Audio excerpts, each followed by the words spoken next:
Audacity Deck by The Pine Torch. Ang nipis lang nito, hindi siya 78.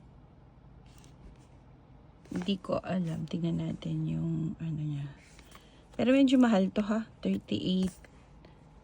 Ba yan? Sumabit pa yung buho ko. $38.99 siya. Not your average deck. 37 lang po siya. Ayan. Magnet yung kanyang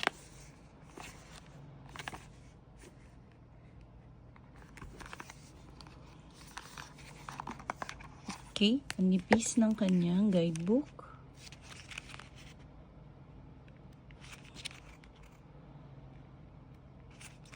Colored. The Zero of Fox.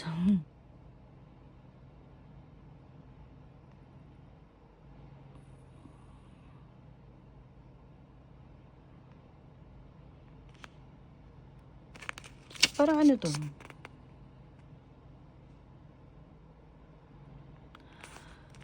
Oo, Oracle. Yeah. Manipis lang guidebook niya. Cute. Check na natin yung card.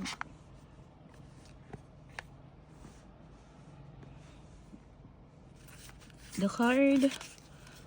Okay. Ayun siya. Parang silver ba to? Or rainbow. Parang yung rainbow eh. Gilded.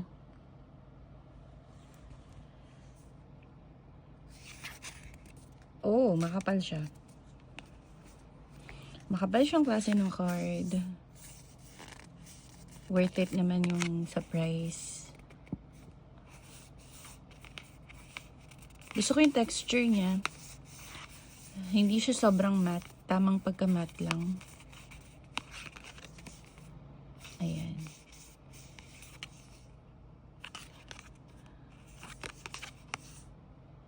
Wala na siyang reverse. Oo. This is Oracle.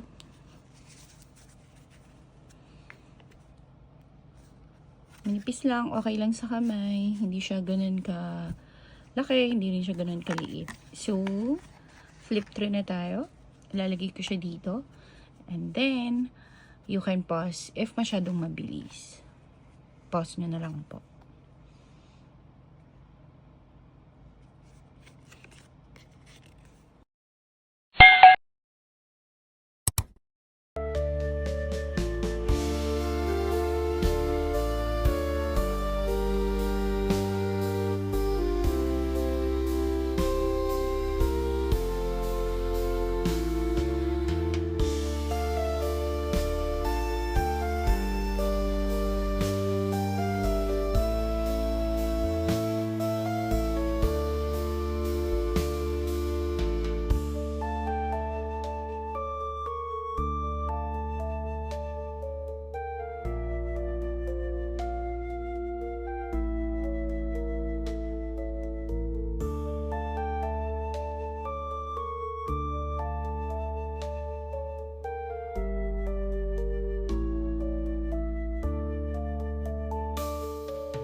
Okay, so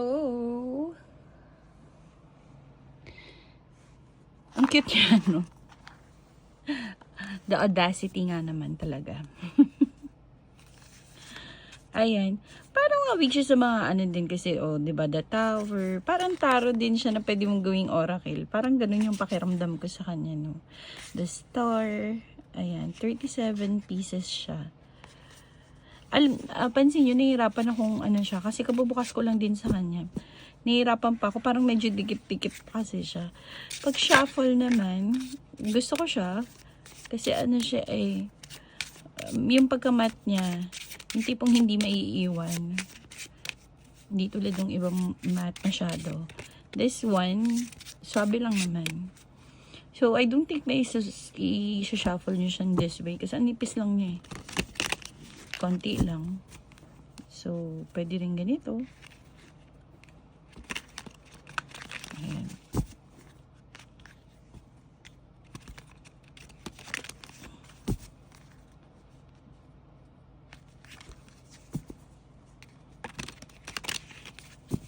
Ayan.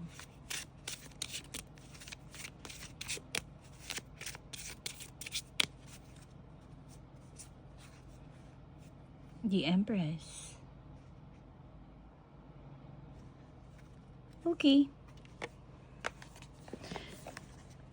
Ang weird niya, no? Pero gusto ko siya. So, for me, this card is 9 out of 10. Bakit 9 lang?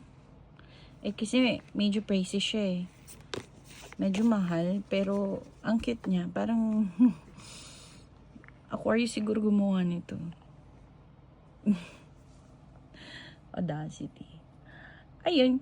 So, yun. 9 out of 10. Medyo mahal. Pero, overall, gusto ko siya. Images. Ayun. Para siyang tarot na merong oracle. Parang ganun yung dating niya sa akin, ha. I'm not sure sa iba. So, comment nyo na lang kung ano yung sa tingin yung dating nitong deck na to sa inyo. So, yan lang. If you have any tarot in mind that you want me to review first or oracle, just let me know. I-review natin siya. Baka available na kasi. If not, I'll try my best to find it. See you in my next video. Bye!